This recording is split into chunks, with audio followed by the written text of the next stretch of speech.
Is everybody ready to start?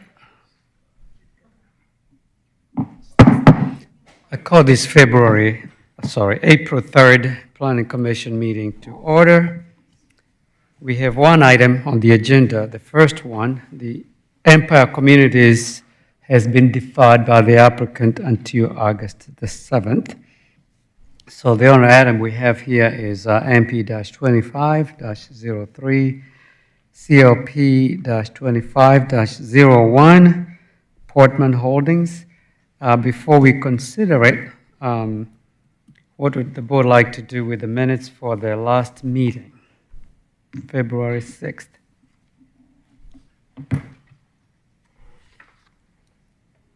Mr. Chairman, I'm going to be abstaining since I was not at that meeting.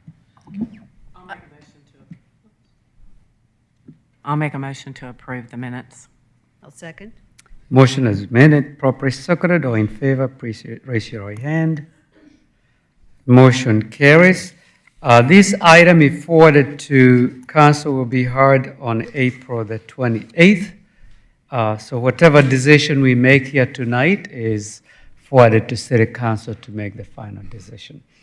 I believe Michael Woodman is presenting. Michael?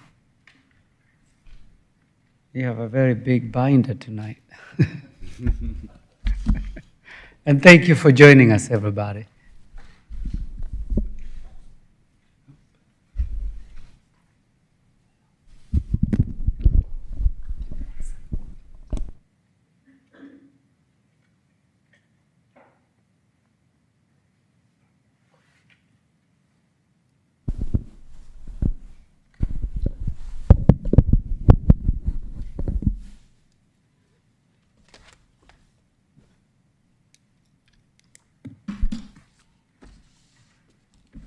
Thank you, Chairman and Commissioners. Thanks for bearing with me.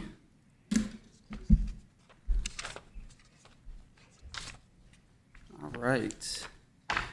The item before you this evening is a request from Portman Holdings requesting a master plan amendment, comprehensive land use plan amendment, rezoning, conditional use, and variance to allow just under 20-acre mixed-use development consisting with 130,000 square foot of office, that's an existing office building, 60,000 square feet of retail and restaurant uses, 75 for-sale townhome units, and 335 for-rent units.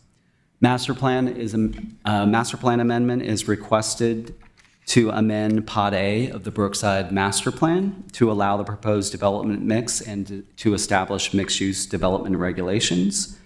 Also, a comprehensive land use plan amendment is requested from corporate office to mixed use, and a rezoning is requested from O&I office institutional to MU mixed use. Conditional use to allow dwelling for rent and dwelling for sale. And there are 3 variances: one, to reduce the minimum lot size in the MU zoning district, to increase the shared parking reduction, and to reduce the minimum driveway separation. And I have the location map on the overhead. This property is located at 3625 Brookside Parkway. Property is, so this is the property here. A property is currently developed with 2 office buildings, just under 300,000 square feet combined, and with a surface parking lot with a little over 1,100 parking spaces. As you can see on this map, the surrounding properties are the city's Brookside Park, 30-acre park to the west. There are some retail and office uses across Old Milton Parkway to the north. To the east is the now closed Loyal Q Barbecue restaurant, as well as an office building. And then to the south is Georgia State University's campus.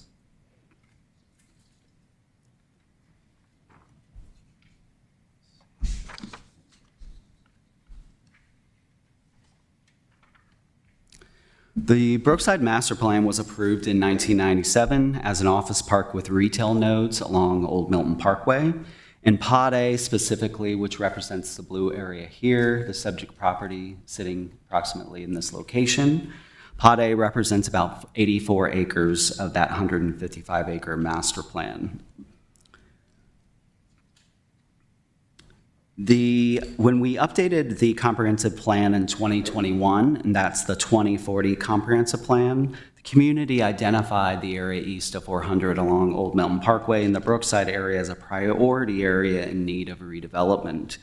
We needed to promote retrofitting, repurposing, and mixed-use patterns to create activity nodes near or within existing suburban office parks. And as a result of that, policies were placed into the 2040 comprehensive plan, and staff developed in conjunction with a consultant the Brookside Small Area Plan, and that was adopted the year after the comp plan in 2022.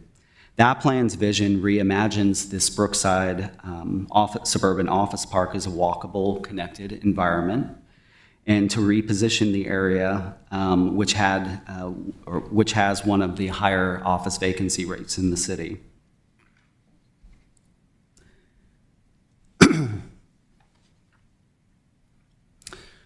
These are just some exhibits from the Brookside Small Area Plan planning process. We did note this is Old Milton Parkway looking at the Brookside Master Plan from the north looking south. We acknowledge that there were some existing trail connections, but there's not a trail connection over to the Big Creek Greenway.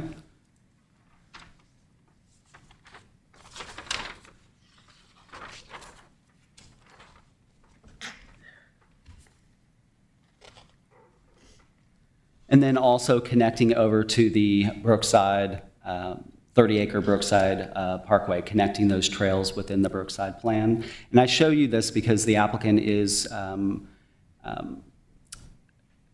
agreeing to provide some improvements that would connect this Brookside area over to the Big Creek Greenway, and I'll get back to that here shortly. But that is part of a recommendation from the Brookside Small Area Plan.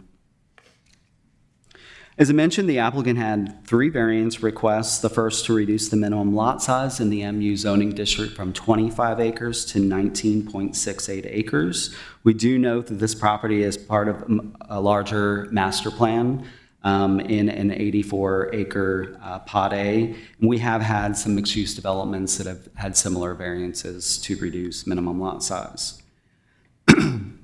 There's also a variance request to increase the maximum shared parking reduction from 25% to 27%. The city's code, the UDC, allows for staff to approve a shared parking reduction up to 25%.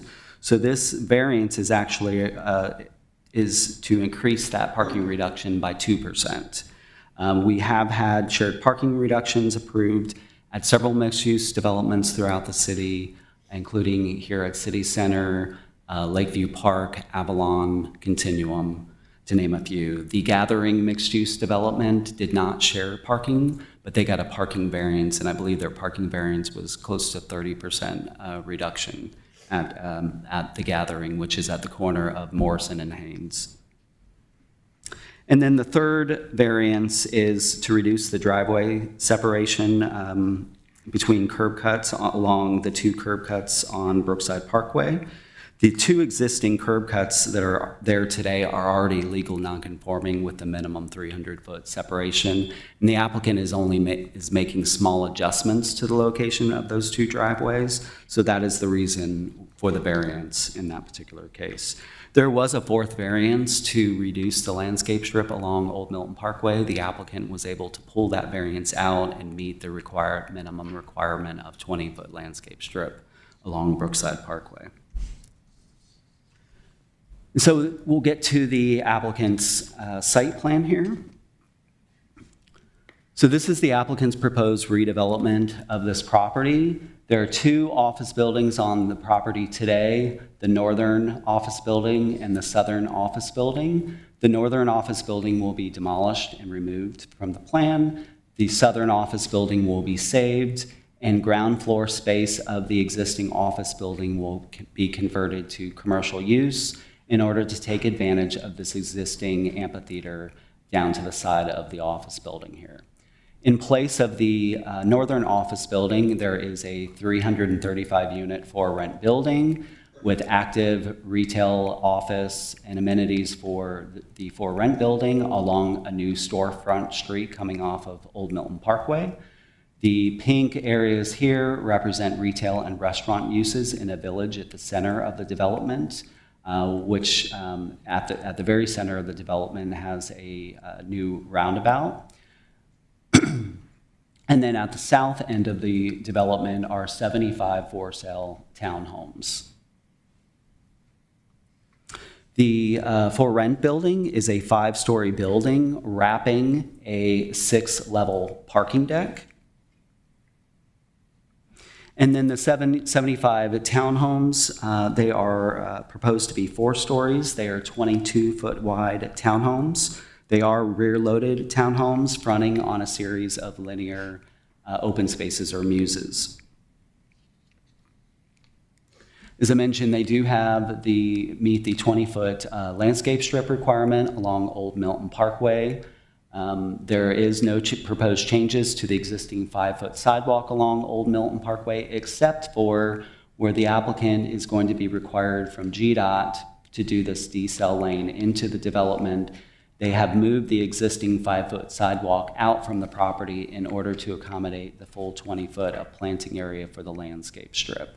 The existing trees, not including the area where the decel lane has been put in, but the existing trees out in the right-of-way here, the large oak trees will be saved, and we've confirmed with GDOT that those are not proposed to be removed with GDOT's project. And I'll just mention, GDOT does have a future project along Old Milton Parkway. The project mainly works within the existing right-of-way of Old Milton Parkway, and it adds a travel lane in each direction, but utilizes the planted median in the center of Old Milton to accommodate those additional travel lanes.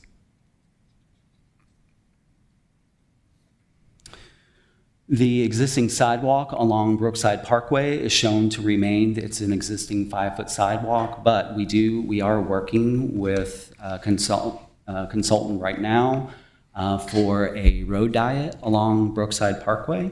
And that road diet would take the existing 4-lane Brookside Parkway, which you see here. So there's 2 travel lanes in each direction, and that would reduce to it would reduce it to 1 travel lane in each direction with center turn lane and planted medians.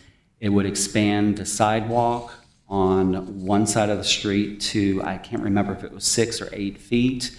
And then on the other side of the street, the sidewalk would become a 12-foot multi-use path. And so that's what you see here. This is very conceptual at this time. Our consultant is still working through this plan, but I just wanted to show you this is the applicant's property here.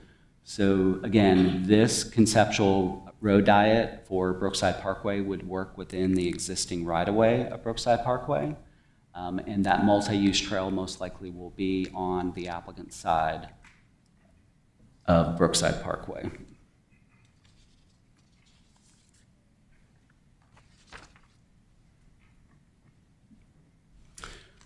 Going back to the site plan, the parking facilities. So there is an 803 space parking deck here, as well as 119 surface and on-street parking throughout the development. Of course, the townhomes will have their own parking in their garages and driveways. Each of the units will have 2 spaces in a garage as well as 2 spaces on the driveway. There's also, I believe, 5 guest spaces at this location for the townhomes.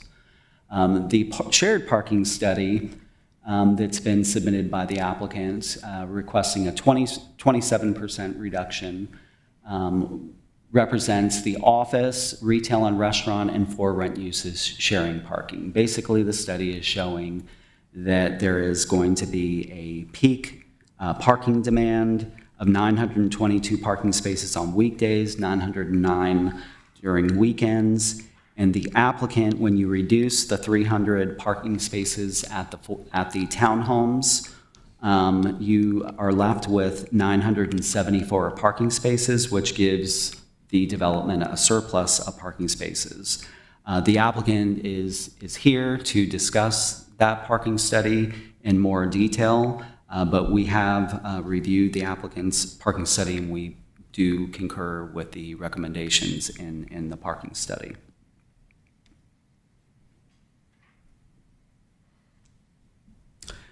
With respect to open space within the development, the applicant shows 13.72 acres of open space. This will include civic space. It's open to the public, as well as amenity space for the users of the property, as well as the off-site trail connection over to the Big Creek Greenway. Again, I'll show you that here momentarily. The minimum requirements by our code is just about 12 acres of open space, so they do exceed the requirement. Civic space will include the existing amphitheater, as well as pocket parks, plazas, and the off-site Big Creek Greenway connection. Amenity space will include the for-rent amenities, the pool lounge and courts, as well as yards, balconies, landscaped areas, entry features, and outdoor seating areas are all counted towards amenity space. As it relates to tree saves, because this is a developed site, there are not many opportunities to save trees. However, there are some opportunities of natural stands of trees or more natural stands of trees adjacent to Brookside Park. So the applicant is showing some tree saves there. As I mentioned, there'll be some tree saves along the existing streetscapes on Old Milton Parkway as well as Brookside Parkway if those trees are determined to be in good health. And then the applicant is proposing to exempt traditional stormwater detention on this property due to their close proximity to the Big Creek. So there is an opportunity to provide our stormwater engineer a timing analysis to allow for the release of stormwater into the adjacent floodplain. There is an existing on-site detention pond in this general location here, which is adjacent to this. I know this does look like a street on the south end of the property, but this is actually a private driveway that was constructed by North Point Community Church and then continues to a bridge that connects over to the church. So this is just a private driveway here. This detention pond was actually constructed by the church for this driveway. And so the applicant is working with the church to potentially take over ownership of that detention pond and giving them some flexibility to make some changes with that. The applicant also provided a phasing plan. Actually, before I go to the phasing plan, I keep mentioning the connection to the Big Creek Greenway. So again, this is the development here. The Brookside Park to the west of the development, and then of course the Big Creek Greenway is on the west side of Big Creek. So the applicant generally proposes a concept to connect over to the Big Creek in this location through Brookside Park, and that would be done in exchange for impact fee credits. They also propose some trail connections through the development between the development and Brookside Park that would also connect up into that area.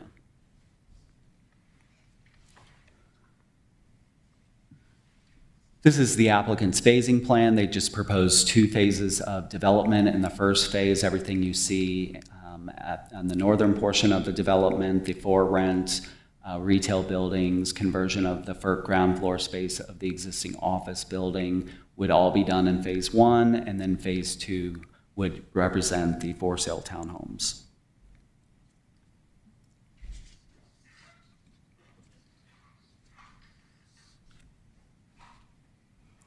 So as it relates, this proposal obviously has a request for rent residential. The city does have housing policy 2 in our comprehensive plan that has a policy to have at least 68% owner-occupied housing stock. We also have a city rental housing study that was last updated in June of 2022. It recommends an annual target entitlement of approximately 116 for rent units per year in order to achieve our policy of at least 68% owner occupancy. And it sounds like we've been doing a good job at managing at least the rental housing study has helped us manage that to get to the 68%, because the latest U.S. Census estimates show the city at 68% owner occupied.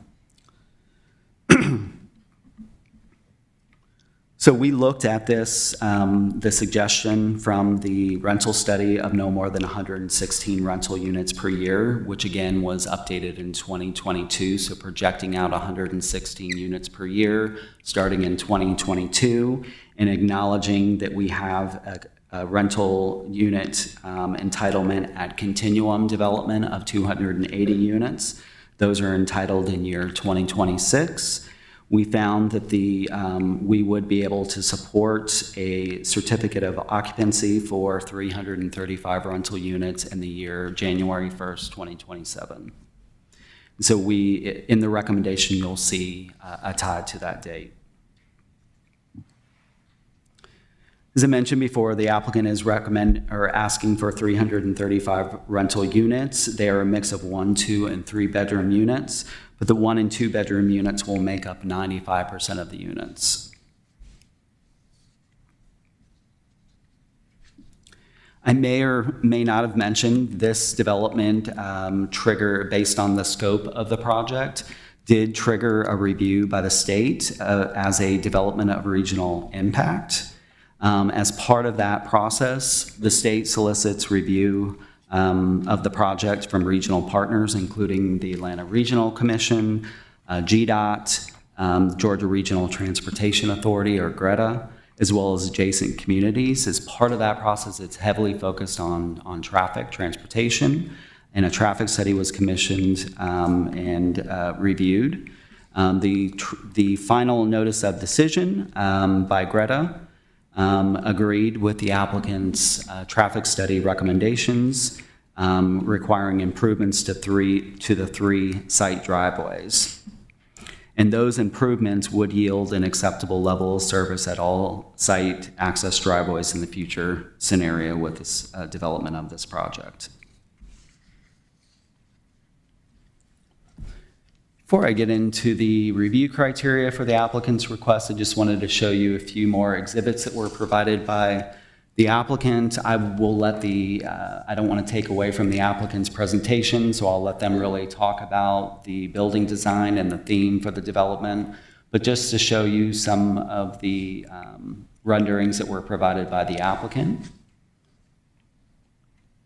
What you see here, this would be the entrance in off of Old Milton Parkway. So this is the for rent building that you're looking at here, kind of coming into that storefront street. This is looking in that for rent building along Old Milton Parkway. Of course, what you don't see are the large established oak trees that would be blocking the building from Old Milton Parkway. Some more renderings of the rental building. Some bird's eye view of the development. Old Milton sits out here with the rental building, the retail village, the office, and townhomes.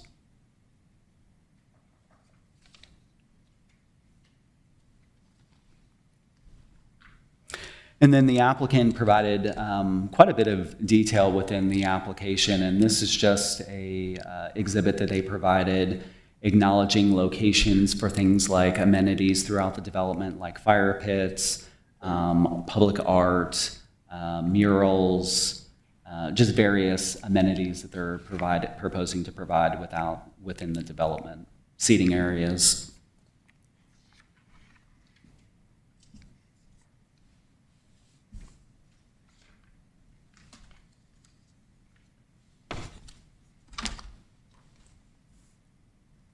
Site plan. So looking at the review criteria for the applicant's request, found that the Brookside Small Area Plan, while it doesn't recommend land use changes, it does envision a walkable, connected environment, repositioning the suburban office park, especially given the adjacency to Georgia State University's campus and the existing 30-acre city park. As I mentioned before, the 2040 comp plan includes policies that allow mixed-use development patterns to create activity nodes in appropriate areas near or within suburban office park developments. We do not believe the development would result in significant impacts on public facilities and services, given its proximity to the 30-acre Brookside Park and the more than sufficient on-site open space We don't believe that it would have significant impacts to parks and rec services, which with the additional residential would be something to be concerned with. And then, of course, the applicant is proposing that trail connection over to the Big Creek Greenway.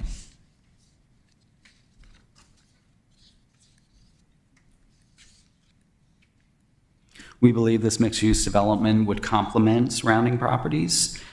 As I mentioned before, developed as office parks, a commercial corridor, an underutilized city park, and Georgia State University. With respect to the variances, we do believe that there are extraordinary and exceptional conditions pertaining to the property due to the size and its shape. The development as well as it's incorporating an existing office building, which limits site layout. As I mentioned, staff does support the conclusions of the submitted parking study. And then the existing curb cuts on Brookside Parkway, as I mentioned, are already legal non-conforming. The applicant did provide a citizen participation report. They hosted a virtual meeting on January 9th. They sent out notices to all property owners within 500 feet, notifying about that virtual meeting, but they did not have one attend. And the report stated that they did not receive any correspondence as a result of their outreach. They also showed the request at the January 8th and February 12th CZIM meetings, and there were no public comments. And with that, staff is recommending approval of the applicant's request subject to 42 conditions. I'm going to summarize the conditions. If there are any specific conditions that you would like me to come back to, I'm happy to do that. Condition 1 is the site plan specific condition tying it to the site plan, rezoning the property to MU. 2 is the comprehensive land use plan designation change to mixed use. 3 captures the architectural style and the renderings that I showed you. Condition 4 addresses each of the uses on the property as well as the parking deck. And it limits to the sizes of the uses that the applicant has requested. So, of course, the existing office building that will be saved, 130,000 square feet. It does allow for the applicant additional office space and the active uses and the for rent building to not be included in that 130,000 square feet. And then, of course, we limit the height of the structures associated with each of these uses. Under the 4B, we discussed the commercial uses, limiting to no more than 60,000 square feet and limiting the restaurant uses to no more than 32,000 square feet of that 60,000. And then, of course, height is addressed there as well. Same thing for the for sale residential, the townhomes. The height is addressed, as well as a limitation on the number of for sale units, townhome units that can be rented. And then condition 4D addresses the for rent. It indicates 335 for rent units with a CO no sooner than January 1st, 2027. And that's based on the rental policy, housing policy, and the rental study. This condition goes on to talk about ground floor units requiring walkouts as well as the maximum height of the building, limitations on the percentage of 1, 2, and 3 bedroom units, concurrency requirements for a CO,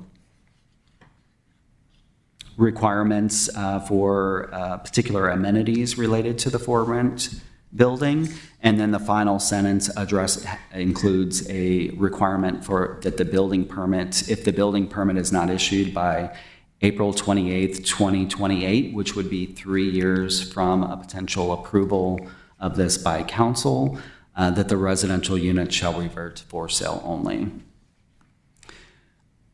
And all the language that you would see in that condition is consistent with what you would see at other mixed-use developments with a rental product. And then finally, 4E addresses the parking deck, requires screening of any areas of the parking deck that would be exposed from the public right-of-way or the park. 5 addresses the primary uses within the Brookside Master Plan Pod A being added. Condition 6 addresses the service retail uses that would be allowed within the retail restaurant area of the development. Condition 7 addresses building setbacks. Condition 8 asks the property owner to provide a public access easement over the existing sidewalk along Old Milton Parkway. So the existing Old Milton Parkway sidewalk that will remain, not be moved, is actually located on the applicant's property, so we'd need an easement there. Condition 9 addresses that Brookside Parkway Lane Diet project. Again, I mentioned that is the concept for that project is to work within the existing right-of-way. But if we get to a point and realize we may need some right-of-way from the applicant, Condition 9 would secure any necessary right-of-way. Condition 10 is related to the parking requirements and accepts the recommendations of the parking study prepared by Kimley Horn. Condition 11 addresses the roadway sections that the applicant proposed within the development and ties it back to roadway sections that the applicant submitted and asks for just a few modifications to those roadway sections to get larger planter areas in order to plant trees. Condition 11 deals with the landscape strips along Old Milton Parkway and Brookside Parkway. Condition 13 asks for a 10-foot natural or landscape buffer along the private driveway along the south side of the property. There are some existing screening trees here. It asks the applicant to save some of those trees where possible and revegetate where needed. The applicant also provided information on their landscape strategy for this development. So we have condition 14 that ties that to that general strategy.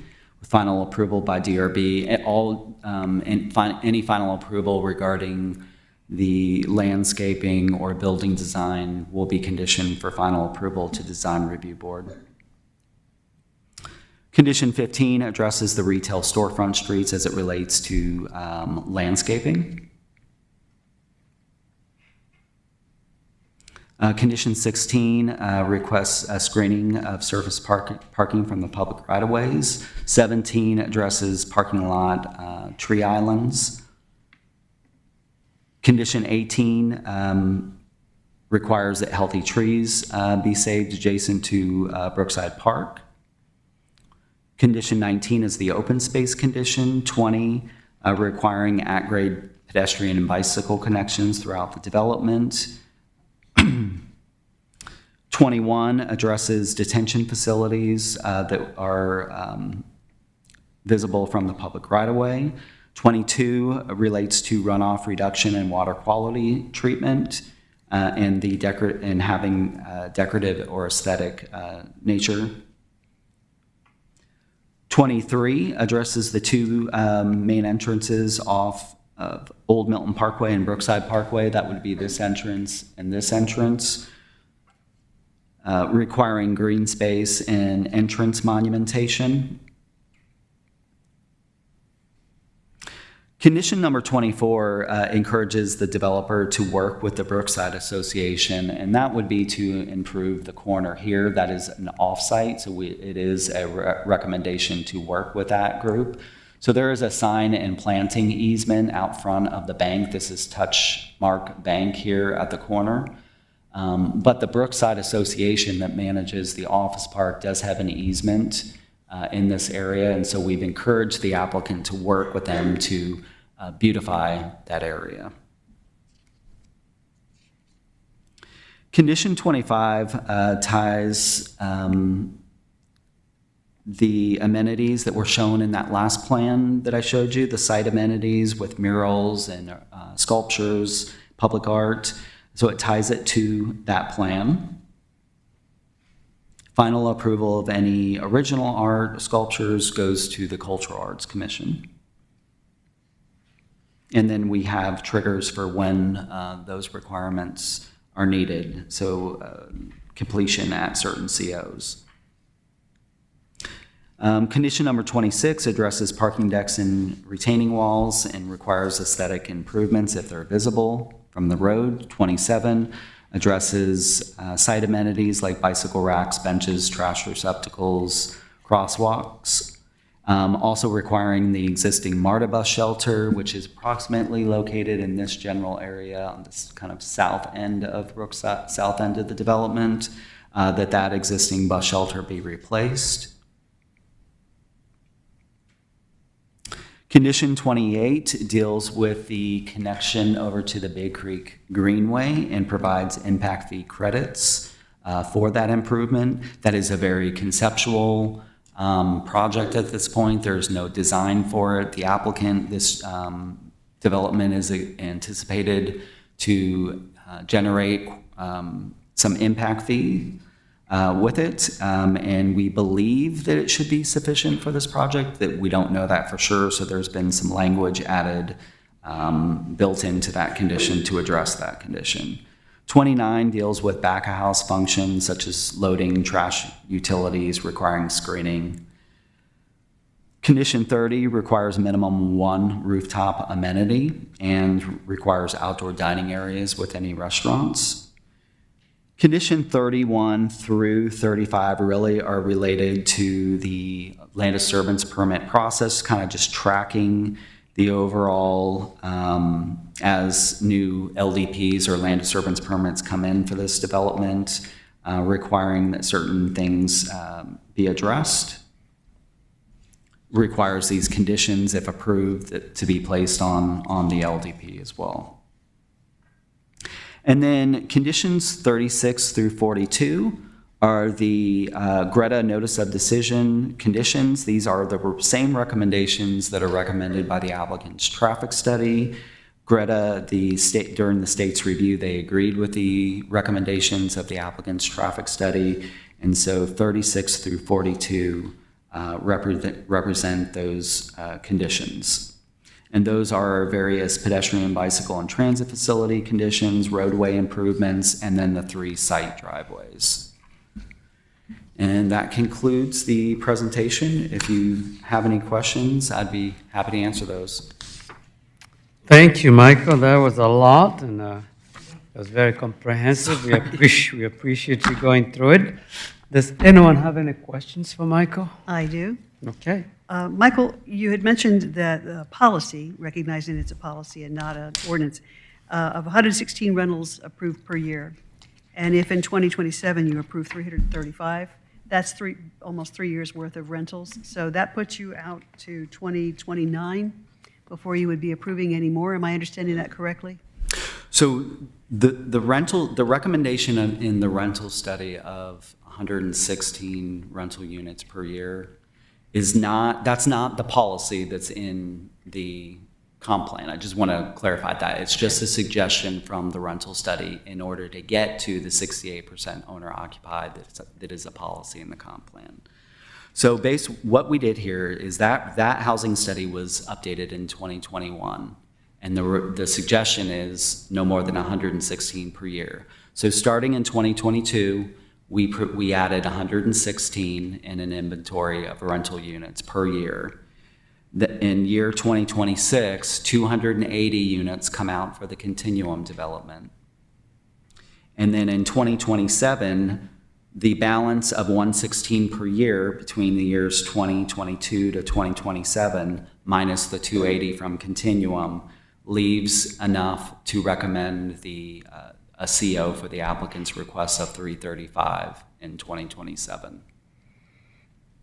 Okay, but does that lock up your allocations for any future years, or are you still about Again, even? this is in the rental study suggestion is just a recommendation, and then the policy is a policy in the comp plan.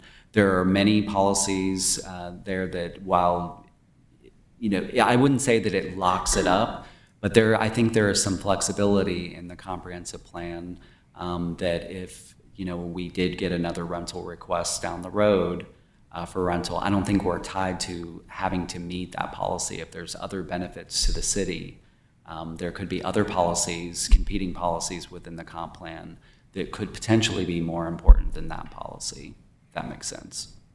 Okay, and I'm sure it's relative to how many owner-occupied applications you also get at the same time. True. But I have to assume at some point we slow down a little bit. Okay, and then I did have one other question.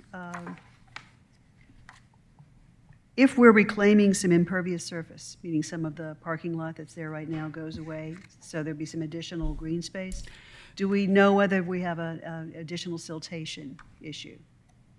I'm not aware. I would maybe ask the Okay. applicant about that. Okay, thank you. Michael, I do have a couple of questions. Sorry, I do have a couple of questions. On the Brookside Parkway entrance into that 4 blocks of commercial, is there a turn-in lane or a deceleration lane, as called, on the Brookside Parkway? There is not one shown, Okay. no.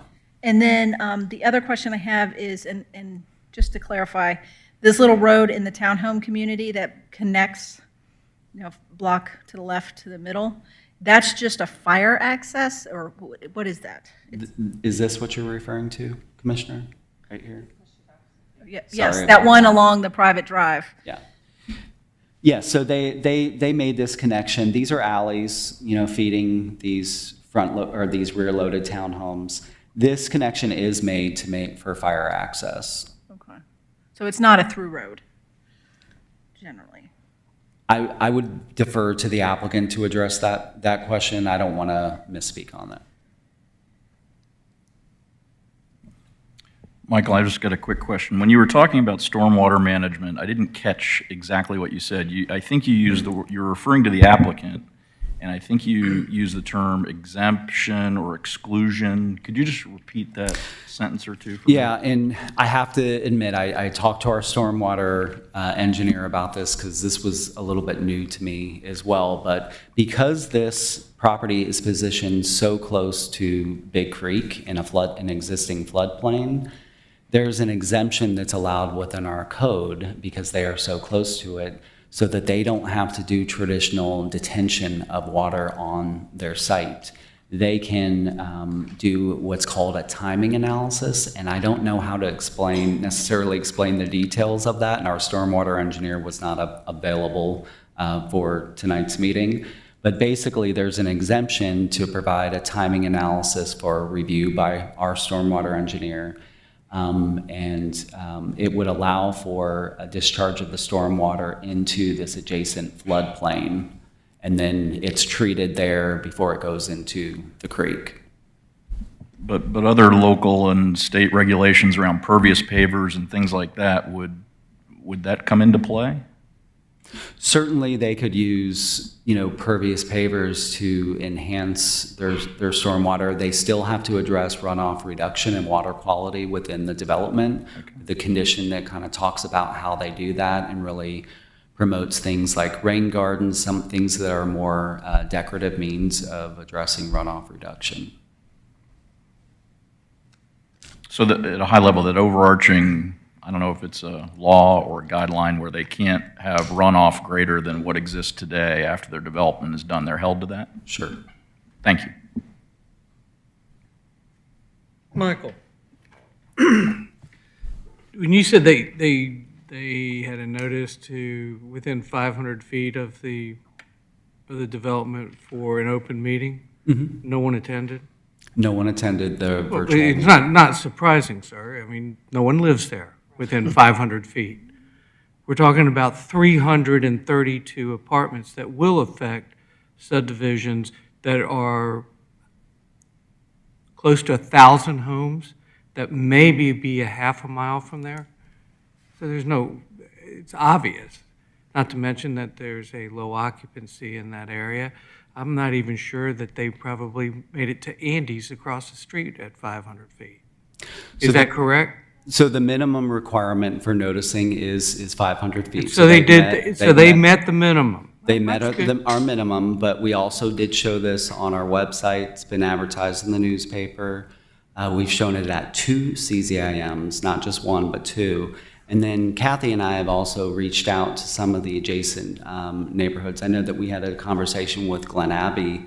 They didn't have any questions about this mixed-use development with a rental component. They were concerned about how they could connect over to the Big Creek Greenway. I'm not Yeah. concerned, I'm not concerned with the rental part. However, being somebody who lives within a half a mile of this development, or soon to be, I'm more concerned with being able to serve not only their apartments, we have a grocery store, which is Publix, and then if you go down the road, then you got Kroger. We have other places that, let's just say, are not empty on a regular basis. I mean, so my concern is I wouldn't say infrastructure, but what I would say is being able, for those of us who live there now, what the impact is. I'm not saying it's a bad idea, the whole thing, but it's worth the question. And I just stood up to add that I had reached out to, what's going on? Sorry. I just wanted to add that I had reached out to 5 different HOAs surrounding and gave them a copy of what was coming, asked them if they wanted to meet with me or also meet with the developer. I did talk to one HOA that responded to the request, and that particular HOA behind is Glen Abbey. They just wanted to see how they could have connections to the trail. So we did try that outreach. My suggestion is in the future, when we have developments like this, that perhaps that we make a little bigger effort to see the people that actually live there and that noted. impact. Any other questions? Michael, this is more of a city question versus an applicant question. So when we're developing our parking minimum recommendations for projects like this, and we're looking at the specific programming for usage by square footage, the commercial portion, kind of the retail restaurant, it seemed to just be modeled at 4 spaces per 1,000. And that kind of lumps restaurant, retail, all into one kind of big usage type. Is that how we do it? I'm just looking at the... I don't know if, would you mind repeating the question? I kind of, not sure if I understood. Hold on, let me get back to the... Okay.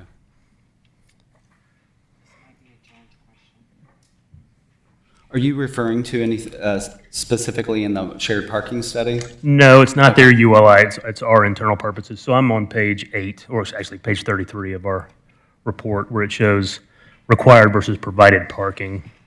And it breaks down office at 130,000 square foot, 335 for rent units, 75 for sale townhomes, and it's got 60,000 square footage of retail/restaurant. Yes. At 1 per 250 square foot, and for a required parking minimum of 240 spaces.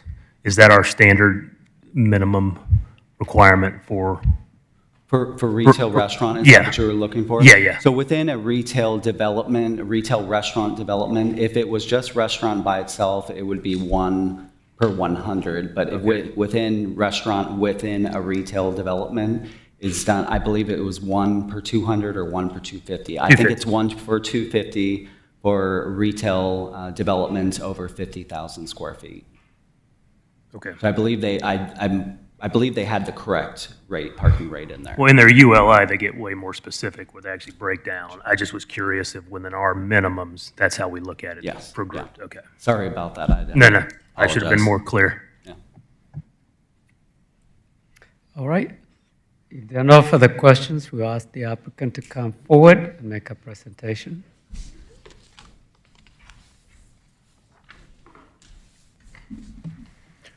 Hey, y'all. I just need to log back into the computer. Sorry, it logged out for a second. Apologize about that. That's fine. They all do that. Our IT department is very serious. More so than I think they should be.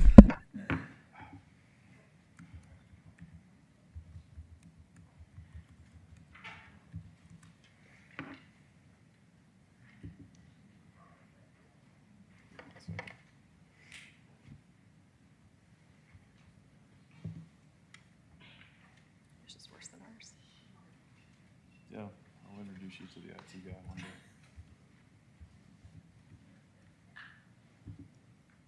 There you go. Okay. How does it get up there? Oh, George will.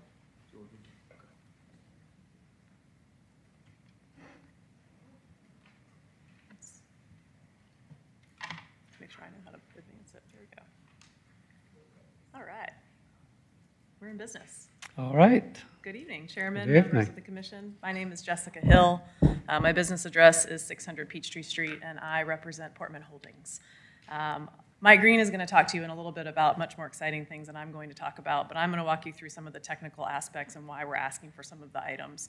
Mr. Woodman did a terrific job of explaining the entire application and the concept. But I'm going to go through a couple of things. I've got just the requests listed on the screen. Again, Mr. Woodman has gone through those, so I'm going to hit the variances.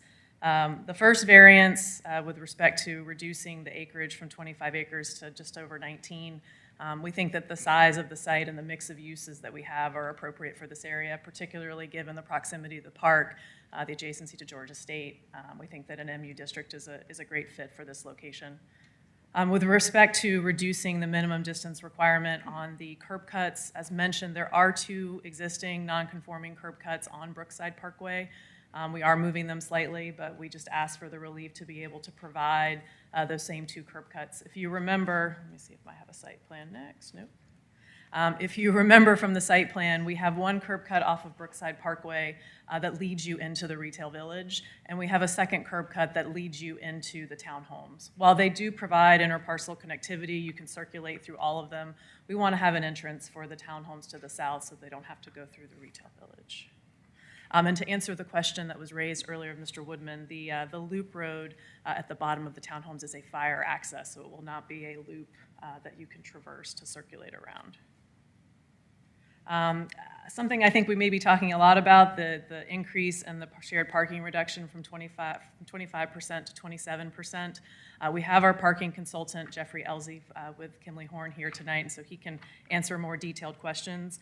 But just some highlights of that. This is effectively 36 parking spaces that we're talking about. The change from 25 to 27% is 36 parking spaces that we're asking to be able to share. As mentioned, we're not sharing the townhomes spaces, those are separate, but we are sharing the multifamily, the office, and the commercial, and we think that those integrate very well. The parking study does have some inflated numbers in it to make it a more comfortable analysis. So we used inflated office numbers. So the expectation is that not only will we meet what's in the study, but it will actually probably be better. Something to note, unlike developments like Avalon, for example, this is not intended to be a regional draw type of development. The commercial square footages don't lend themselves to national big-scale tenants. We do have our retail consultant with us tonight, and we can tell you a little bit more about that. But the thought here is that the individuals coming to this place are going to be the people that live down the street, that know they like to go to dinner at this particular restaurant. They go there every month. They know where to park. You're not having somebody coming from, they might, but you're not having as many people coming from an hour away, 30 minutes away, that don't come to this place as regularly. So again, we think that will help with the parking. People will know where to park. So that will help with the parking demand. Also, we expect that the Big Creek Greenway is going to have some alternative modes on it, so people that are walking on that, biking on that, will also be attracted to this development, so it'll provide an alternative to folks that might want to use their cars. Not saying, again, that's a large percentage, but at least it's another means of accessing the site. All right, and the last thing that I'm going to chat with you about are the conditions. We are amenable to all of the staff's conditions, with the exception of some revisions to 4D, and would love to have a dialogue with you about them. I do have on the screen a red line, and I'll explain the reason for the revisions. Some of them may be more acceptable than others. The office building was renovated 3 years ago. So there is not an intention to renovate the office building itself. There's not going to be a CO for renovating the office building. There is a ground floor tenant. The intent, as you saw from the slides, is to renovate a portion of that ground floor of the office building into a retail and commercial space. That tenant has a lease that expires in 2027. they have a 5-year extension right. So it's possible that they might not be vacating until 2032. What will happen in this time is the exterior will be renovated, the access around it will be more accessible, it'll create that retail feel. But as far as actually converting the space, we can't convert it until that tenant vacates. So the revision to remove the first sentence about not having a CO until we have a renovation of the office space, which has already occurred, and not converting the first floor off the commercial space, is just something that doesn't quite work with the program. We're committed to providing retail in the first phase, are happy to discuss how we might be able to work on that, but that's the reason we've asked for that change.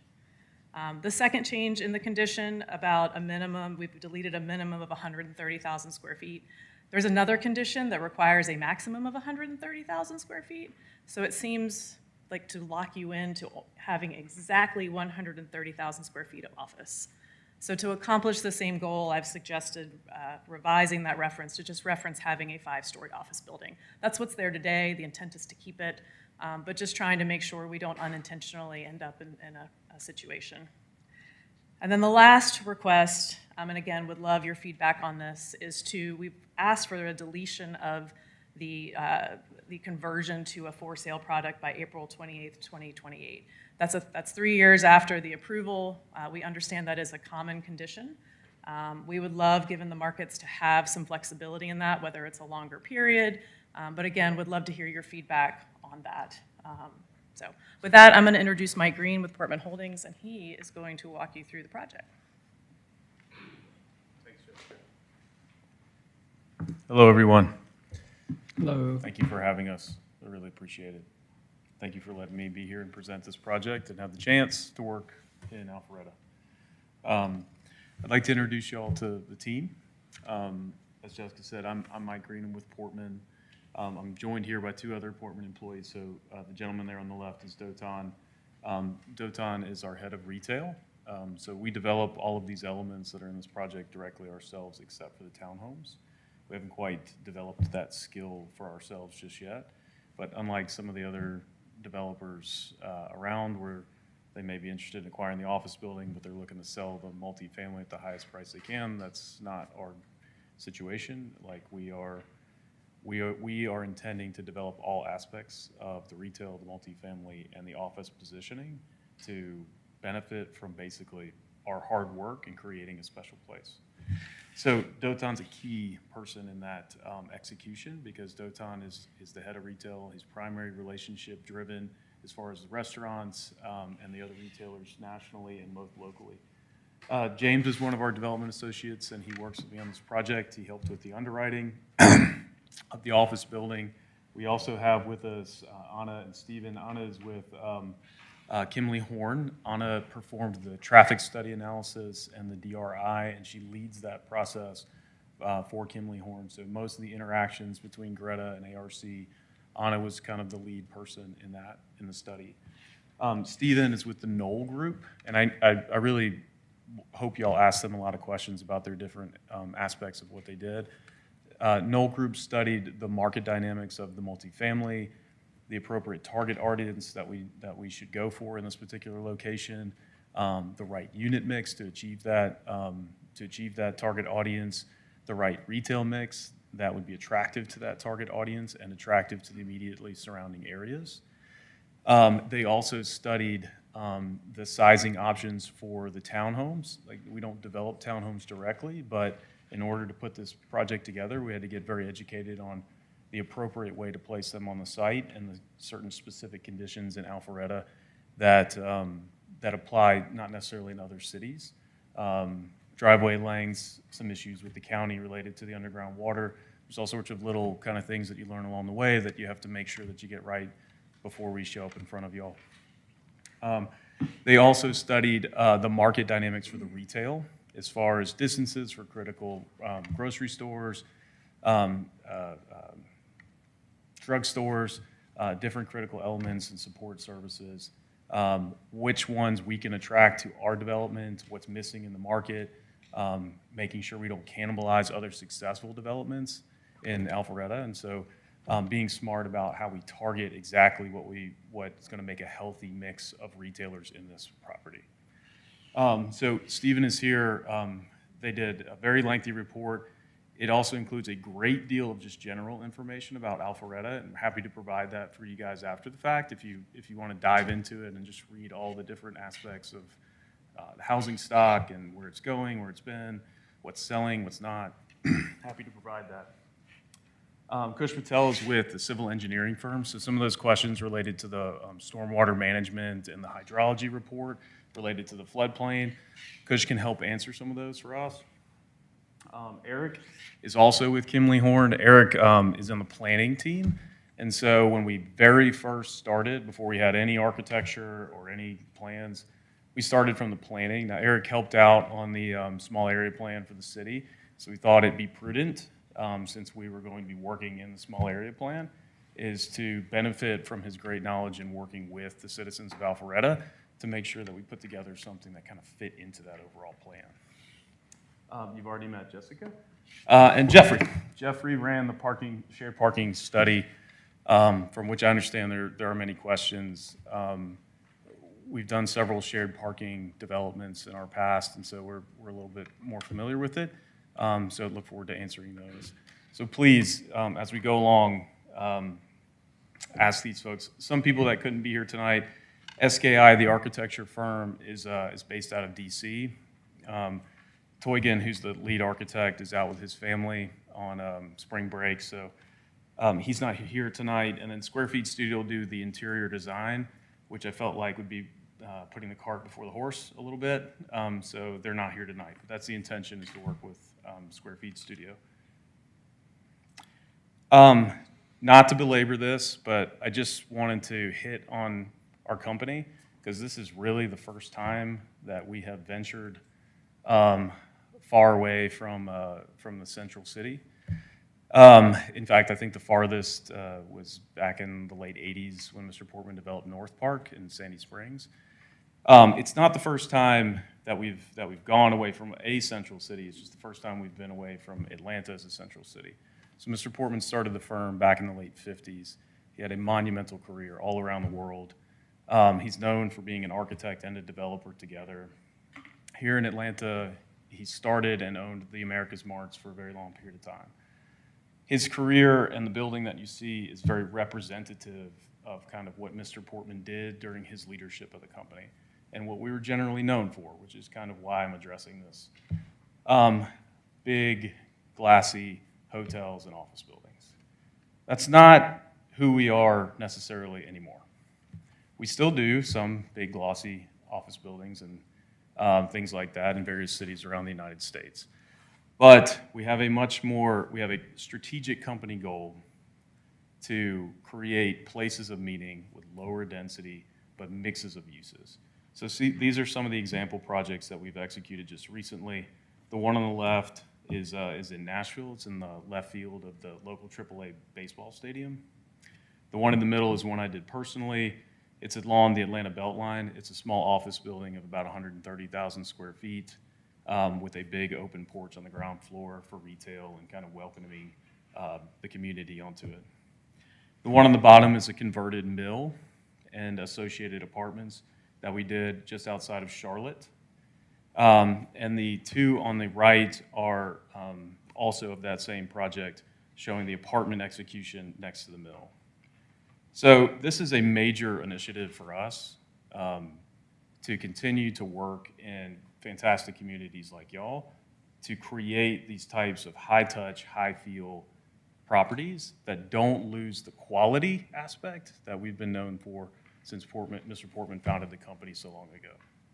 It's very important to us that we maintain our reputation in that regard. These are the current owners of the company. Unlike some other firms who have kind of financial backing, bigger entities behind it, the big entity behind us is the Portman family office. So Ambrish, longtime employee, used to run Portman International. He is our current CEO. John Portman IV is Mr. Portman's grandson. He's the president. And Jana Simmons is the head of Portman Financial, and she is Mr. Portman's daughter. And so that basically makes up the leadership team. From them, there's 3 people like me who are also other senior vice presidents. I will see this project through all the way until it is fully occupied and stabilized. So Brookside Village, I wanted to hit a little bit on just why we zeroed in on this particular location. So we wanted to, Alpharetta has realized a tremendous amount of success. A lot of that success has been due to excellent planning on the team's part, disciplined execution by the Planning Commission and the City Council, not approving too many entitlements in the wrong locations, and for lack of a better term, willy-nilly across the city landscape, but executing them in a measured temperance that allowed for success of those developments as they continued along the pace. That has attracted people to the community for the amenities, for the lifestyle. We want to add to that by adding another development of important meaning to the people of its particular surrounding area. As Jessica said, we don't see this as a Avalon-type situation. It's more a high-touch, high-quality neighborhood serving center that has good activity from the density of the people that are living on site, but is highly attractive to the people of the immediate area because they want to spend time with their families in this location. What drove us to this particular area was really the small area plan. So y'all's team in the planning department putting together the small area plan really sent a signal to folks like us that y'all are very serious about the particular types of execution you want to see here and the amenities that you want to see here. And at first glance, this particular stretch of property, which happens to actually all be under a master kind of homeowners association, all these properties are under one, looks like a pretty darn boring surface 1998-ish office park with an office building in the center of a donut of parking. I grew up in Snellville. There were a lot of these kind of around Gwinnett Place Mall. I thought they stunk when I was a kid, and I still think they stink now. And so the opportunity, knowing that y'all had it on your list as kind of a, maybe problem area is not necessarily the right way to describe it, but an area that you wanted to focus on because it had tremendous attributes that you could convert into a place that people really want to go to. And so seeing this and recognizing that we shared similar values in the way of activating the local park, which is a fantastic amenity which is greatly underutilized today. The Big Creek Greenway, first thing I did when we were getting involved in this, went all the way up to the north end of the Big Creek Greenway and walked it all the way back down to Roswell to Big Creek Park. And just to see exactly what the activity was, who was on it, what they were doing, why they were there. I mean, that's a tremendous amenity. It's not even connected to this side as it is today. So the idea when the planning department mentioned, like, you know, we can connect this with a bridge, a trail across here, we want your help to do it, I jumped at the chance. Because the greatest thing that we can ever do is to take those impact dollars that we generate for the city and put them into the immediate area to create the amenities that are there to be better places for y'all and for us. And that's exactly what I mean, that's the greatest ask we could ever, you know, have of y'all. Having Georgia State University there is also a tremendous benefit. I wish that they would invest more in that particular campus, and I greatly hope that y'all's approval, hopefully, of this project demonstrates to GSU that you are very serious about creating an environment around that campus that, according to their strategic plan, is exactly what they're looking for. Hopefully they hold to that strategic plan and they're able to find some dollars in the budget to focus this direction so that we can take what is essentially today a commuter university satellite campus and start to turn it into something that's more than that, a true asset for the city. So these are some of the things that we recognized. Of course, the park is huge. This slide right here is just kind of showing the particular transformation. So the graphic on the left is obviously the property as it is today, transforming into the property on the right. Just noting here, we went back and forth many, many times on whether the multifamily should be up against Old Milton Parkway or whether it should be set back against the private road to the south of the development. there are good reasons both directions for why you make an argument for which way you would want to do that. Ultimately, we felt the higher intensity use against the higher intensity road made a lot more sense in bringing people into the development to visit the retail and buffering the quieter spaces internal to the site. These were in your packet. I wanted to spend a few seconds on each one of these if I can, and I know I'm long-winded, so if I'm boring y'all. How much have we spent on the applicant? We have a 10-minute limit, that's what I'm asking, and we have to allow opposition, if any, equal time. So if you can wrap up quickly, that Okay. will help us be. I'll leave these for y'all to dig into. They're fairly self-explanatory. The little icons are indications of where we see important points of significance. This is the arrival experience to the project. The architecture of the building is intended to drive people down. The roundabout in the center is to provide functionality, turnaround for the fire trucks, and assist with the valet parking. If we are so lucky is to get the type of restaurants that we are targeting for this area, that will be a necessity, and also help with the parking situation. We pulled the pool out of the center of the donut of the multifamily. That's a little unusual, and we placed it along what we refer to as a multi-use trail. So we are adding this trail to the left side of the project in order to pick up from the sidewalk and treat it much like you would see your multi-use trails anywhere else in the city. So we want to drive people through. And we hope that the pool kind of sitting on the edge adds kind of an interesting wrinkle to that particular aspect. This park exists today, so the project includes a complete reskinning of that park.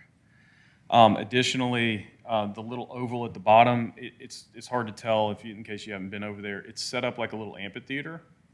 So the oval's down low and it kind of cascades up and it terraces off in 3 particular locations.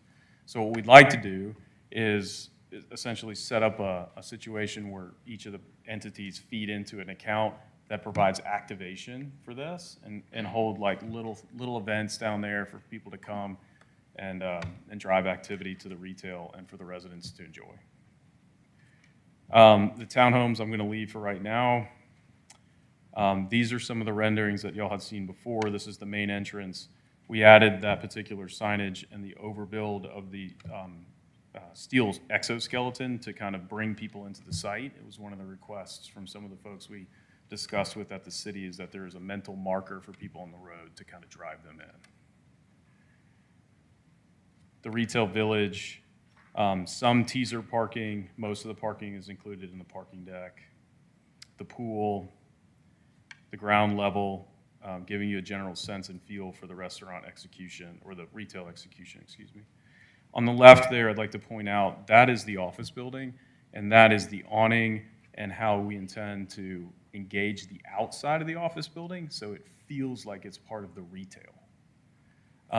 We may not be able to convert the inside immediately, but we can make the outside be approachable from the outside as opposed to a traditional office building where you go into the lobby and you kind of enter from there. So it can be set up in phase 1 to be the kind of space that it needs to be. And then when the tenant vacates, we can transition it over to retail.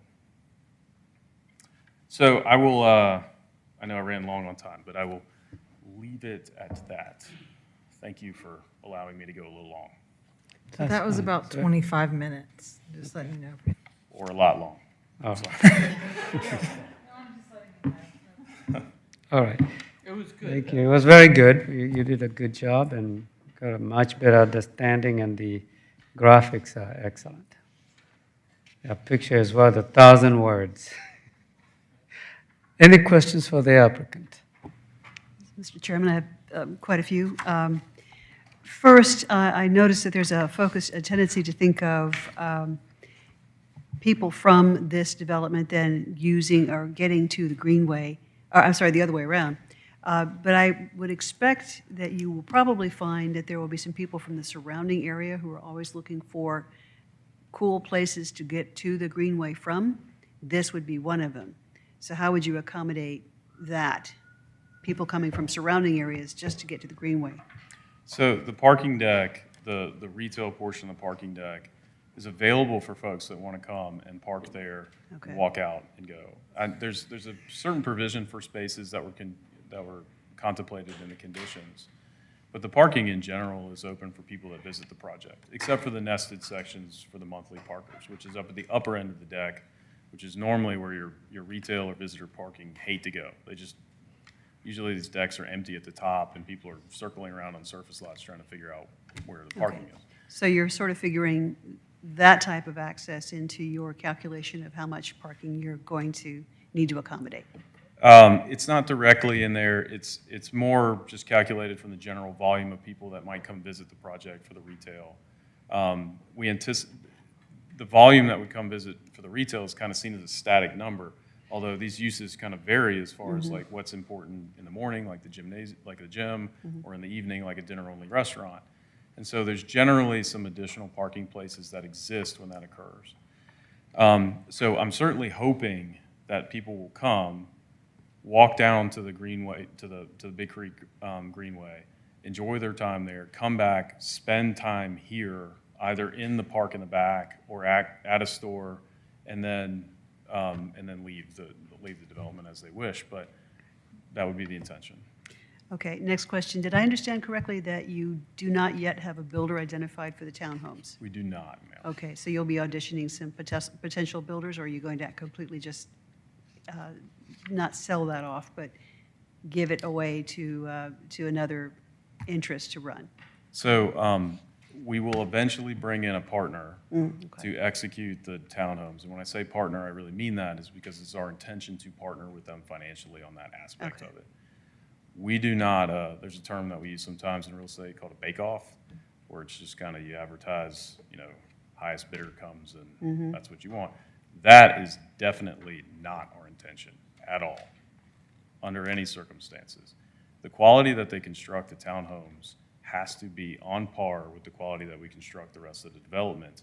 Otherwise, it won't be successful. And we will be embarrassed for it. And so that is something that we won't tolerate. So we have discussions going currently with several of the groups that you guys know and well. None of the national firms. They're more local folks that are either regional or state focused. Understanding how they finance themselves is incredibly important to us.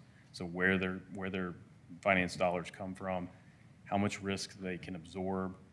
We don't want them to kind of break themselves under the stress of delivering any particular project and end up with lots that can't get constructed or any of the number of problems that we often see. Sometimes those things happen in the world of real estate and there's no way to avoid it, but we certainly can do our due diligence to make sure that the people that we end up partnering with on this deal have deep enough pockets that they can withstand some headwinds if they had to. Okay, and speaking of headwinds, I've seen two different numbers with regard to how many townhomes would be in this product. I think it was older documentation showed 69. And it's since been 75? No, the physical number that is currently shown on that drawing is 69. Oh, okay. The 75 was to allow for some flexibility in adjustments as we went. Similarly, the apartments are actually 332, and the number on the page is 335. And that was only meant for incidental kind of bumps either direction that you might need to accommodate for. Okay. And that was it. So at this point, you're expecting in the neighborhood of 69? I'm hoping that we can find a way to effectively fit 75 on there without compromising the experience of the homes. Okay. Right now, they're 22 feet wide. They're four floors at least tall, not at least, at most tall if they want to be. And there's enough depth to where the architecture can be bumped in and out so that it doesn't create this kind of boring plane. I'm hopeful that we can find a way to include them by working with the planning department and somebody who's a little sharper at it than we are. The downside case, the one that we know works, is the 69. Okay, so at this point, we don't have any more details on what the townhome component will look like until you have a dotted line signature on who's going to develop these. That's correct. Okay. I know some people bring precedent images. I think that's kind of a show. The truth is that we're going to pick an excellent partner, and they're going to put forth a plan to the DRB and and work through them to make sure it's a quality that's acceptable to y'all and to us. Okay, so it's way premature to ask things like how many bedrooms, what would the price points be, and that kind of thing. We'll just hold on that thought. Well, no, it's actually not. So Okay. that piece was done. Okay. Now, I'm talking, the architecture as far as whether you're using a particular type of brick, or they have a more modern feel, or they have a more traditional feel, I would expect that they're going to end up having a more modern feel if they follow the architecture of the building. And by the way, since we're on the subject, I want to make the point that, like, this isn't like representative renderings. I mean, they're not intensely accurate. This is what we intend to do.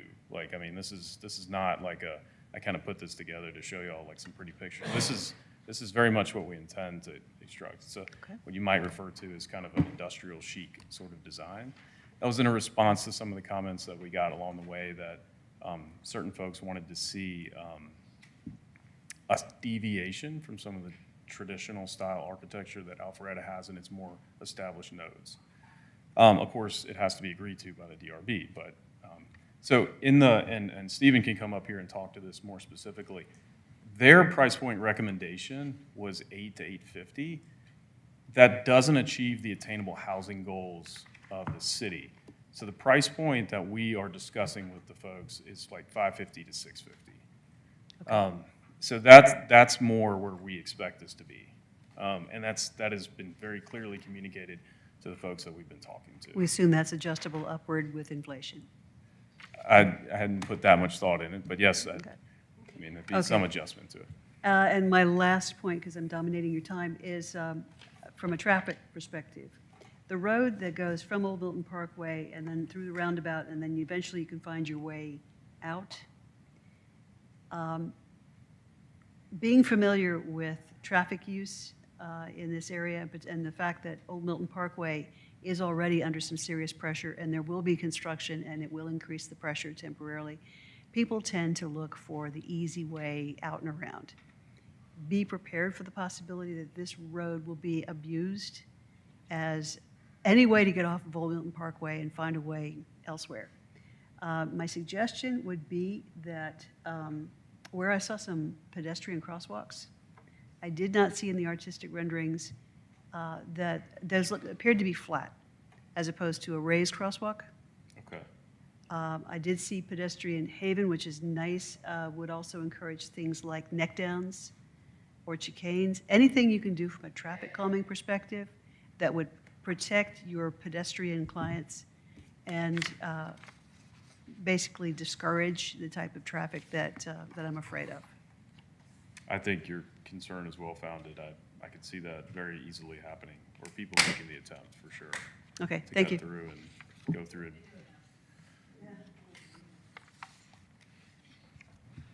Anyone else? Any questions? Well, I have, we want to talk to the traffic person when you, Anna, you're up, ma'am. and the parking person. Is she the parking person too? No, Okay. They are Right. the dynamic duo. Yeah. Why don't you both come up here? Okay. Joint task force, right? There you go. Okay, so help us, first of all, let me commend you both, all of you, for a really good application. It's very thorough, and we appreciate your presentation, and you're partnering with our staff to come up with this really good recommendation. But I do have a couple concerns. One is parking. So can you kind of walk me through a little bit on how we can justify the parking? Absolutely. Do we get this slide in there? Yeah, it's down here. I put it like in the appendix in the back. So a picture's worth 1,000 words. So I'm going to show you kind of how the site will generate parking throughout the day. That's perfect. Do you want this one or the other one? Yeah, this is the weekday. This is perfect. So a little bit, this was the parking that we're recommending on site does include around a 10% kind of cushion we call effective supply for empty spaces. So it was, as Ms. Hill mentioned earlier, it's a bit of a conservative approach where we were kind of overbuilding parking. The parking study was also done to Institute of Transportation Engineers and Urban Land Institute methodologies. So this is a kind of a national standard way that we look at parking. So I want to kind of put that out there first. the office piece of the parking was very much derived from what's currently happening on site. So this is real data that's happening on site that we've projected for future projections. Now, the way the site is expected to peak throughout the day, so you can see on your screen now, this is a snapshot of a weekday, which is our peak day during the week. The different colors represent the different uses on site. So this is a very kind of engineered look to how this development will park. So for instance, 6 a.m., that big gold area is multifamily. So we've got just under 400 cars that are parked on site for the multifamily use. And you can see how throughout the day that kind of drops because people go to work and things like that. Then in the evening time, the folks that live there come back, and that's when that gold bar rises. You can see there's a dark line there. So this is if you look at the total supply at the top, the 922 spaces, that is the shared parking component of the site. So that does not include the 300 spaces that are townhome. Those are parked off to the side and not shared. The dark area there, the 466 spaces that we're calling the nest, you'll recall we have just over 800 spaces in our garage. So we're looking at, if you look at putting in kind of gates around halfway up that garage and parking your office workers and your residential folks at the top of that garage, that's what we consider kind of behind our nest. And that's that 466 space kind of cut off right there in the middle of your screen. So all of those spaces above that nest, on the image here that's below the nest, but in the garage it'll be above, those are spaces that are shared between the residential and the office. So the residential leave, the office and the teal, they come during the day and then they leave and the residentials come back. Everything above that line there is outside of the nest, and that includes the bottom part of the garage as well as all the surface parking. And you can see the different colors there. That's how your grocery peaks throughout the day, your different things like your fast casual dining. So we broke it into different types of retail we expect. And so that's how we arrived at the peak condition. So as you can see there in the evening around 7 p.m., that's when the overall site peaks at its maximum parking demand at 909 spaces. So is that too much of an explanation? Or? Well, it's kind of confusing, to be honest. All right, so let's go back to, I think in the beginning, someone said that you're basically asking for a 2% increase of 36 parking spots. All right, help me understand how you got to that, and help me understand what the 25% is. So give me those totals. Yes, absolutely. So to back it up, the city requires a certain number of space per ratio per 1,000 square feet of dwelling unit. Right. That is a bit independent of what this more detailed approach is. Okay. So the city, we're proposing to provide 1,222 spaces on site. 300 of those are the townhomes, and 922 are the shared spaces we talked about. The requirement per code would be 1,747 spaces, just using the city code. 1,700 and what? And 47. Okay. But code allows us to take a 25% reduction, which would get us down to a 1,310 without a variance, because we're sharing parking amongst uses. So that's the delta. So if you look at what the city code would allow us of the 1,310, we are providing 1,274 when we assume using the easement of the bank that's adjacent to the site. So that 1,274 that we're providing is 36 less spaces than this 1,310 that city code would require with a 25% reduction. That's correct. There's an easement where we can use those 52 spaces. All right, say that again.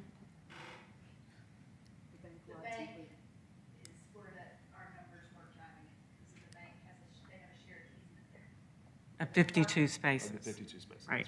Mm-hmm. Okay. Yes, please do. The nested spaces.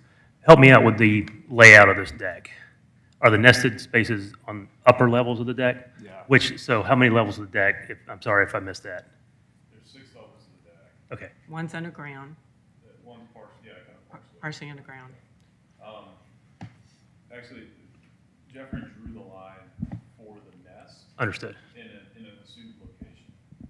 I'm actually going to say that the right thing to do is, because you can do this all based on the study, you can go in there and physically put the nest in. The right thing to do is to let the developer operate for a little while, count the cars as it operates, and put the nest in the exact location that you want it to be. The cutoff point. It could end up being a little higher, a little lower, just depending upon like making sure that you're efficient on how you're sharing residential and office. So like he put it in there in a logical position, which was. I get it, but in theory, it's kind of transient visitors on the lower levels, and then we want the behavior of the employees, the office, and the residential to go up. The idea is that you want your users of your site that are familiar with it to go to the top of the garage, because that's usually where nobody knows, is there anything up there, right?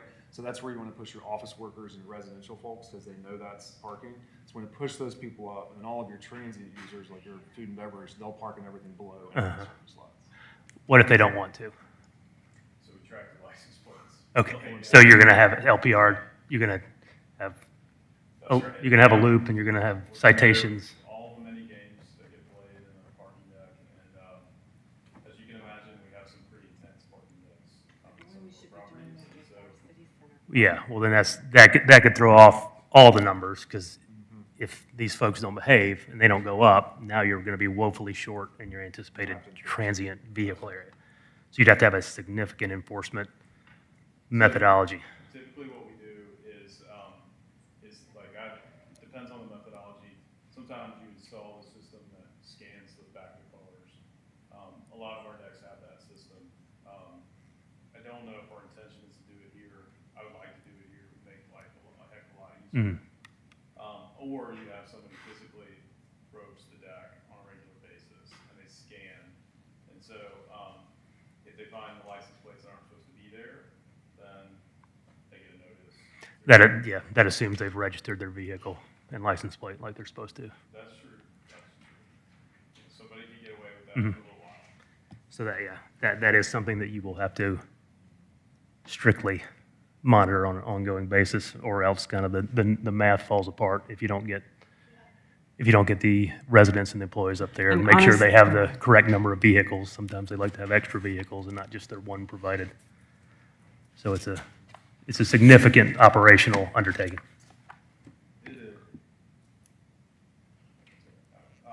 Would you please speak to the mic? I'm assuming you're able to record. Sorry.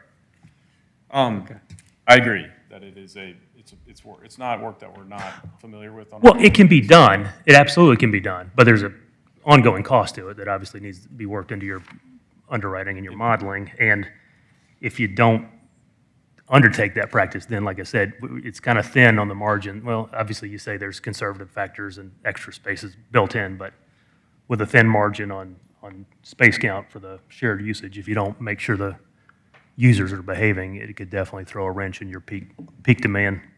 I'm not saying it will, just saying it could be. Could be.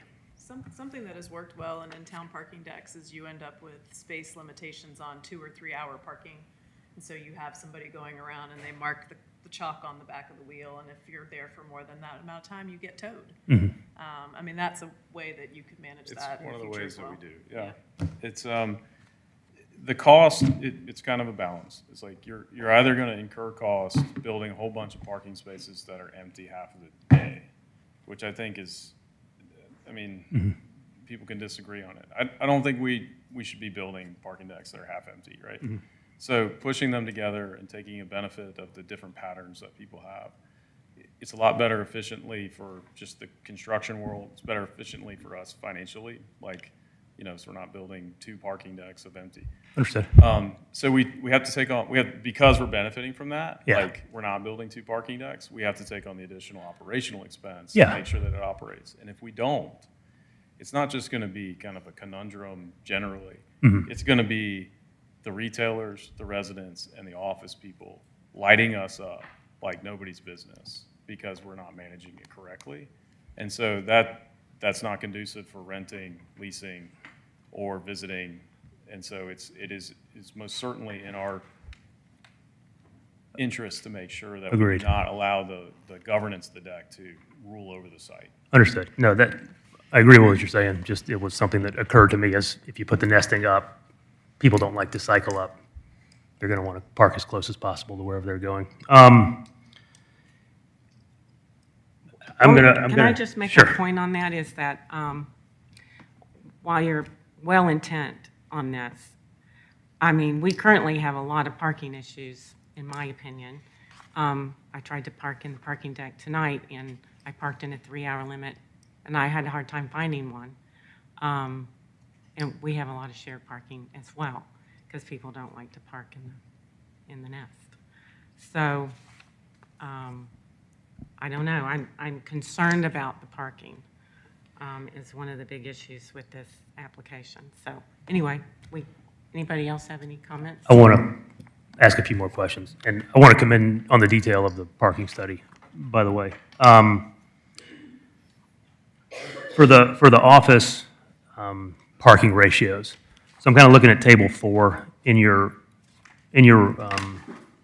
study, and you kind of laid out the city of Alpharetta minimum for office, which was 4.0, and then like you have the, let's see here, the ULI base, which is 3.36 per thousand, and then you've settled on the ratio that appeared to be used in your projections was the 2.0 That's right. per thousand. And then you had a note that you believe the actual relevant data point for the area based on observed results is 1.86. That's right. I'm not going to debate necessarily the validity of that. I'm assuming y'all did. What was your methodology for deeming 1.86 as your acceptable benchmark that then you conservative up to 2.0? So what we have seen, and I do parking studies in the South, my office is in Atlanta, but I do them all over the country. Generally, the ratios we see, like a 4.0, is higher than in reality. They're a bit conservative.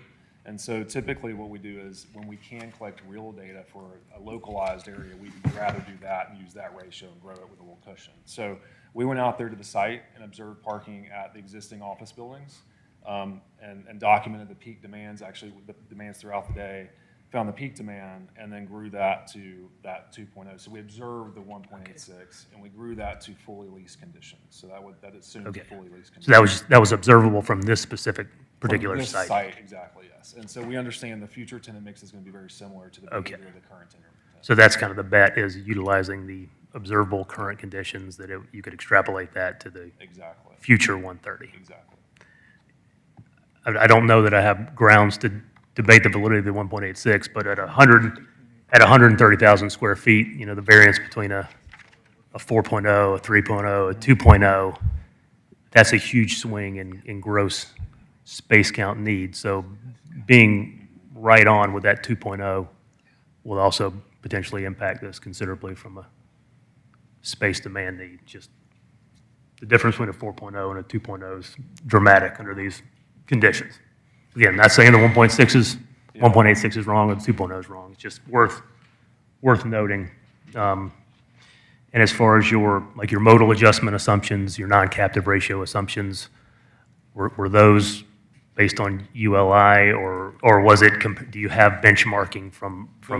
Those are based on the DRI. They're consistent with that. All those factors were agreed upon with the GRTC or the Greta, the city staff. And GDOT. So. I had a quick question. I'm hoping that your model takes into account shifting in the patterns of daytime versus evening or shifted hours working and also working from home. That would impact utilization, probably smooth out some of your curves here. But also, does it take into account differences between suburban environment and what you're used to in town? Yeah, great question. So these numbers are very specific to the suburban environment. So each one of these, as you look at them, kind of again, all the colors, right? The Urban Land Institute looks at the behavior of these different land uses. So yeah, the multifamily does account for work from home and things like that. The office also accounts for what we see. And again, this is a snapshot hour by hour throughout time. So these are very accurate representations of what we recommend. And these are the suburban land uses as well. The ULI gives you the option of looking at urban residential versus suburban, and we use suburban. Okay, what was your data source? The Institute of Transportation Engineers. What regions, what geographical, where was the data sample taken? The data, it's a national standard of suburban development across the country. Okay. But we also have our own database of Atlanta area standards, and it was very much in line with what we see now. Okay, so ITE's been data collecting. Yes. Okay, thank you. I've got a couple questions, and I do have similar concerns with the nesting, and I appreciate all the explanation. But a couple of the things I want to talk about is you had referenced in your project proposal the phase 1, phase 2, with the townhomes being phase 2. So no reference on timing on that? I mean, perfect world, is it 1 year out, 5 years out? And what will that land look like? Like, are you going to strip all the asphalt off that property in the initial phase? Is it just going to be empty parking lot? So it's, So it's not empty because the office is occupied. well, no, but where the townhomes are, that was the phase 2, correct? Right, so when the prerequisite for developing the townhomes is completion of the parking deck and the multifamily. Right. So because then the people that are parking in that surface parking lot where the townhomes go, they start to park in the parking deck, which makes the townhome land available for the development of the townhomes. So that's why it's a phase 2. Okay, so it wasn't really tied to how long it takes you to find a builder for those and things like that? No, y'all probably know this, but I mean, I think the appetite for townhome property in Alpharetta may be insatiable. I might describe it that way. It's before we picked up the phone, I think every major townhome person called us wanting to talk about these townhomes. So I do not anticipate, barring a major shift in the overall economic picture of the United States, that the townhome land will have a difficulty finding. I think we will need to find the right partner that we're comfortable with, making sure that they're the right people. Generally, if you were just saying like you needed to find a townhome developer, there appears to be no shortage of them at the moment. And then the other question I have is we have had some challenges in other properties in the city with delivery and commercial, deliveries for all this commercial properties that you're putting in there. And I really don't see where that space allocation is in your current land plan. So you got a moving truck moving people into the apartment, you've got restaurants getting deliveries in the morning, noon, and night, the way it seems in the city of Alpharetta. Where is that commercial delivery space targeted here? Because I see a lot of parking, but I don't see like the commercial side. So the residential and the retail that is located within the residential are located in an internal loading dock. So deliveries to those two spaces that are part of that. Sorry, I stopped for a second, but it's sorry, I don't have a more No, you're good. up-close version of it, but it's over here for this particular building. So even the commercial on R1 and R2? R1 and R2, it's delivered here into the building. There's a corridor that takes you around to the back of these retail bays, R1 and R2 delivery. The loading dock for the office building is where it is today. It's currently over here on the southern side. The trash and the loading for these guys, there's one right here, there's one right here, and then it appears to be missing, but there's one located back behind R7. So the loading and trash for those buildings are located closer to those buildings. Okay. So on the R7, that parking lot, and I tell you, I have a very large mom-mobile, suburban kind of size. And when you look at that parking lot, you get all the way to the end and can't find a spot, you have to back out. You have to back out. Yeah. And I think if there is a loading dock that's not shown here, that would facilitate that, because it's very dangerous, because you're backing through a pedestrian. There's no turnaround allowed there. So I think, if that is not part of the drawing, maybe clean that up for the next presentation. I think that's an excellent point, and it is missing that particular element of it, so we can get that cleaned up. Okay. All right, I'll go next. Maybe this is a good spot to do it. Since this is a mixed-use application, I'm interested in the commercial uses beyond just commercial. And I saw in the traffic slide you had fine dining, you had fast casual, retail, bar, health club. Is there any way to pinpoint on here that you can say, hey, we want this to be a restaurant, we want this to be a bar, we want this to be a health club? Are you able to talk to that at this point? Yeah, we actually have a merchandising plan with some names on there that'll give you an idea of the different uses and the type of tenants we're targeting. Awesome. Now, Can y'all see that? It's a little zoomed away. Y'all want me to zoom in? Yeah. See if I can zoom. I wonder if it'll zoom. We can see it. I do remember, though. Okay. You got it. Basically, the 4 freestanding buildings are restaurants. It'll be a mixture of, more casual and more fine dining. The idea is for all of it to be chef-driven and local. Just as an aside, I used to be with North American Properties, and I leased Avalon Phase 1 and 2. I also did the Atlanta Braves Stadium and a project called Fenton in just outside of Raleigh. And although those are massive projects, we always focused on chef-driven restaurants and best-in-class daily needs. So here, we would implement the same strategy. So these 4 buildings, I've had conversations with Ford Fry, who's at Superica at Avalon, and he's got a more casual concept called Little Ray, and Del Bar, which is just down the street. He's got a more fast casual concept called BB's.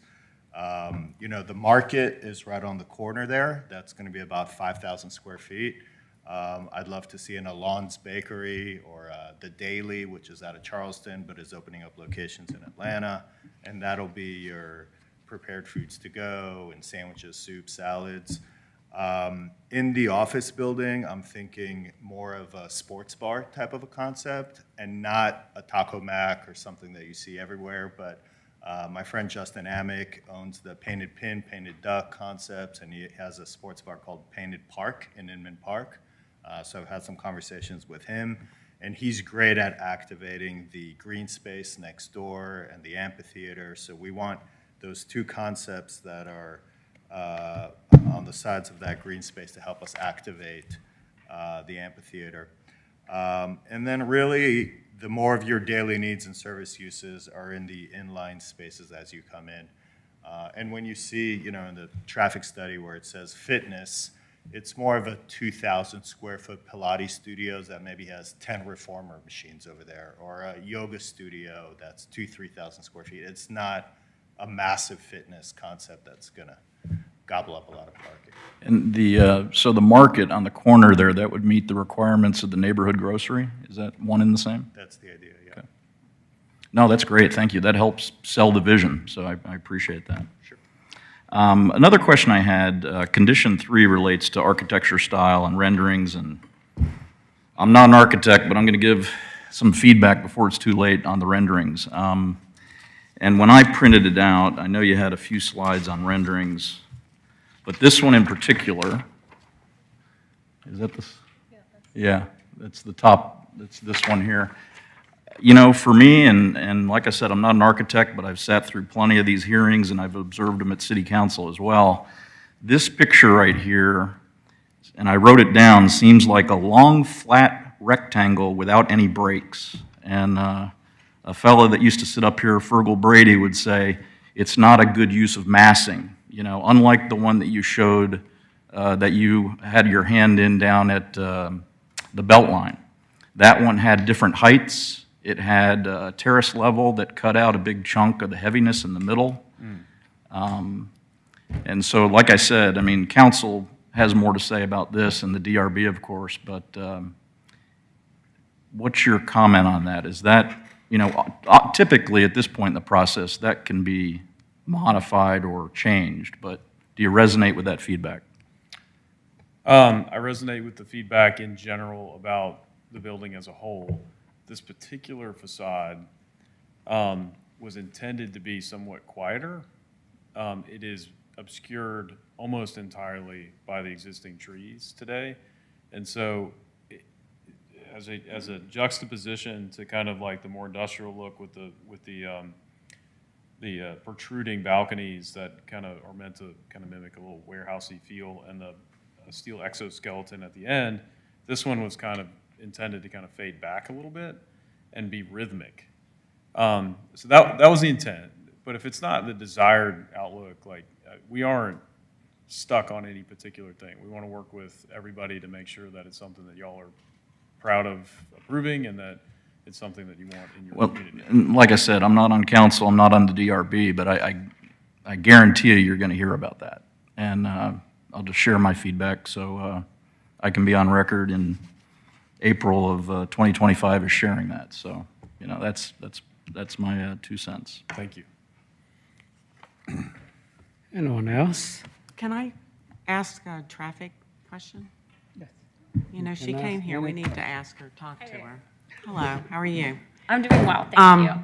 So I know that you worked with the DRI in that process, Yes. the whole process. So, you know, for those that are listening and they don't know what's going on Old Mountain Parkway and how it'll affect this particular project, can you give us a little bit of a synopsis and how it's going to affect, you know, on the good side for this application and, you know, your decisions on how you work together? I think it would be helpful.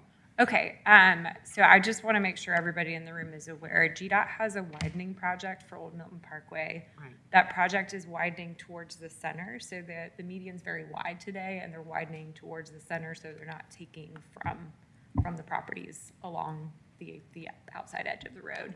That widening project is adding 1 lane in each direction from North Point Parkway all the way to, Kimball Bridge. yes, Kimball Bridge. Uh-huh. And so that additional capacity on the road is going to be a tremendous increase in opportunity to get through that area for people traveling there today. The addition of project traffic from this development is going to be a drop in the bucket on the roadway capacity that's there in the future. The intersections are going to operate fine, similar to how they're going to operate today. Just as a contextual piece, GDOT, because it's a state route, they will prioritize signal timing for people along the state route. And so as a side street, a local road, one that is not a state route might have less green time per GDOT, but there's a case to get more green time for more traffic that's happening. And they do monitor state routes and traffic signals on a monthly basis and update timings to respond to changes in traffic conditions. Was there any requirements they required of you as an applicant? GDOT? Yeah. For this project, it was straightforward and interesting. There was no requirements from them. Okay. All right. Great. Thank you. All right. We are done with the presentation by the applicant. I'm going to open for public comment. Anyone want to speak in favor? Seems like they are all part of the applicant. So none, and none in opposition, I assume. Anything else you'd like to add before I turn it over to the board for discussion? I do have a question to ask for Michael. Oh, sorry. I was just going to say thank you for listening and letting us present to you. I appreciate it greatly. Thank you for your presentation. Thank you, everybody, for coming. I'm going to turn it over to the board for discussion and or emotion, and you can ask Michael a question at this time. I'm sorry, I didn't mean to jump the gun on that. What? Michael, you mentioned in your presentation about the parking variances that we gave the gathering a 30% reduction. Is that correct? Approximately. Do you remember or recall what we did for City Center in Avalon? So with City Center, Avalon, and Lakeview Park, which is the TPA development at Haynes in 400, those all requested a 25% shared parking reduction, and they were granted as part of the approval of those developments. Okay. So we've given up to 30, correct? So we've applied 25% shared parking reduction at those mixed-use developments. At the gathering, which is Morrison and Haynesbridge, that one didn't have a shared parking reduction because basically, even though it's a mixed-use development, it's all a for-sale component, Okay. which is not going to share their parking with anyone else. And then they have the retail component that is right at the corner of Morrison Parkway and Haynesbridge. Because they weren't sharing parking, they didn't get a shared parking reduction, but they did apply for and were approved for a parking variance to reduce parking overall, and it was about 30%. They'd come back into council to add in a parking deck, which increased their parking, so that actually reduced, so they had more parking than they were, and more than what they were granted in the parking variance. But then they came back to council again and took that parking deck back out and are utilizing the parking variance that they were originally granted, if that makes sense. Okay, all right, thank you. That answers my Yes. question. Michael, I have a couple of questions for you. So one of the concerns I have is, and I do now understand why my numbers weren't matching with the easement with the bank, and I now understand the parking deck and how they plan to nest, new term for tonight. My concern is that's not part of our conditions. So, you know, I know he needs it to work to have happy customers, but it needs to work for this shared parking concept to be successful. How do we ensure in the conditions that that's going to happen? So I did hear some information here, and I do think that, I appreciate you bringing that up. I do think that we could work with the applicant to come up with some language to address how they're going to operate the parking deck. And it should probably be added to the condition that relates to the shared parking requests and the parking variance. But I don't know that I'm prepared to outline that language tonight. But I do agree with you that we should probably add to that condition to address that. Yeah, it needs to be successful for this whole project to work and have an activated amphitheater and all this greenway connection and, you know, the people they're going to park just to get their bikes closer to the greenway. So I get a little nervous, the what ifs, and I promise I will, but, you know, I do think that our job is to ensure that it is in the conditions. The other question I have for you is, hold on. They had mentioned, oh, I know what I was going to ask you. So the red lines on 4D that they had Yes. presented to us. So I would love to get your thoughts. I see it as 3 or 4 distinctive ones. So I don't know how you want to tackle those, but I'd love to hear what staff's opinion on those are. So our opinion on the applicant's requested changes to 4D is, our recommendation to the board would be to, if you were to recommend approval, that you would keep the staff language. We do think we can work with the applicant on changes to the 2 sentences that they're requesting to delete, and that we can get language that would work for both the city and the applicant. But completely deleting those sentences, we do not support. Yeah, because one of the concerns I have is that minimum 1,300, or 130,000 square feet of 5-story office use, that one right there, because this original pod actually allows 8, and I would not want to allow And any. we've talked to the applicant about that, and I think they also agree that we can find some language that will work. We just didn't have enough time before tonight's meeting. And then, you know, the very last sentence, you know, maybe that just is extended out. You know, maybe the reversion doesn't occur in 2028, and there's a couple more years that are built in to give a little bit more flexibility. But an applicant, if they're in the project and they do need an extension, it would just be coming back to city council.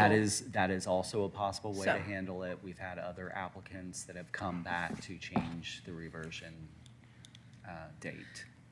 And I do respect and totally understand the tenant situation, and I think that there's got to be a medium there where they're making improvements to the outside, the surrounding, to get to that where we all feel comfortable with it. Yes. I just don't see that language reflected here, so. Okay. Thank you. I would agree with that. So what you're saying is to leave it as is, because I thought the applicant did have a reasonable request. So you're saying to leave it as is, and you guys are going to work with the language to be presented to council at the next meeting? Correct. Okay, Correct. I'm in agreement with that. Okay. Michael, would you recommend then that if we are phrasing a motion, that we say, for example, with accepted conditions, plus the note that staff will continue to work through specific issues related to Or is that even worth going Parking into? management and such. Right. Yeah. I mean, is that even worth going into? Yeah, in if you would motion? like to put that in your motion, certainly I've noted that we will work on the parking management piece, the parking condition, as well as this, the condition That for way, it's the- clear to city council that we did address that. Yes. Okay. Yes. Thank you. Yeah. All right.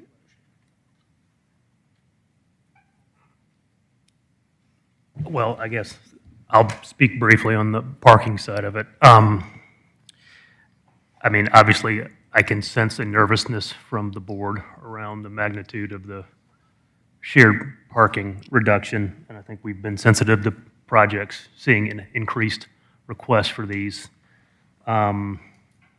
Reviewing the parking study and the shared usage parking study, those are kind of part science and a little bit of art to it. They're difficult to put together. After reviewing it, I didn't specifically see any assumptions that I necessarily could refute with any data that I have on me. As it relates to the nesting, I've seen this work in several scenarios. Recently, as of today, I was at City Springs and Sandy Springs, and they have a nested area within their garage that, when closed off, it's for city employees as well as residents. The unnested portion is for retail employees and visitors. And then during certain hours, they open it up to all users. But it requires constant and diligent management and enforcement practices. So if those are put in place, the nesting can be an effective operational tool if followed. And then just another thought I had, especially with the ability to maximize the off-site bank spaces, and especially considering their peak usage time is in the 7 p.m. range, the first thing that came to my mind would be a valet program to get vehicles to those areas, and typically you can create some additional capacity through valet parking, creating capacity. So that might be something else for the applicant to consider before their next potential presentation, would be to maybe propose some of those operational considerations as for the overall functioning of the property from a parking perspective. Just my 2 cents.